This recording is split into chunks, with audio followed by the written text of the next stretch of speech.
টিটাগড় পৌরসভায় একটি বহুতলে বোম ব্লাস্টের ঘটনায় চাঞ্চল্য ছড়িয়েছিল। সেই চাঞ্চল্যের ঘটনায় দোষ উঠেছিল টিটাগড় পৌরসভা চেয়ারম্যান আরমান মণ্ডলের বিরুদ্ধে। এরপরই টিটাগড় থানার পুলিশ তাকে গ্রেপ্তার করে। একই সঙ্গে গ্রেপ্তার করা হয় রিয়াজউদ্দিন এবং আরও দুজনকে। পুলিশ হেফাজত শেষ হতেই তাদের ব্যারাকপুর আদালতে তোলা হয় আজ। এদিন ব্যারাকপুর আদালতে সাংবাদিকদের সামনে চিৎকার করে টিটাগড় পৌরসভা চেয়ারম্যান আরমান মণ্ডল জানান, তাকে সম্পূর্ণভাবে ফাঁসানো হচ্ছে, তিনি সম্পূর্ণ নির্দোষ।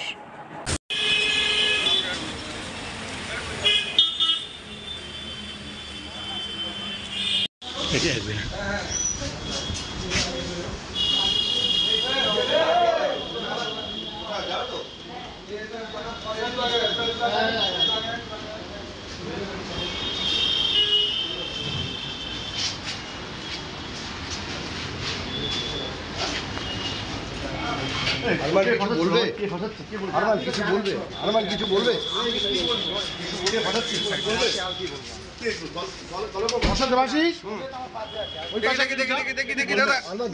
দলে কেউ ফাঁসাচ্ছে? না, দলে আমার পাশে আছে।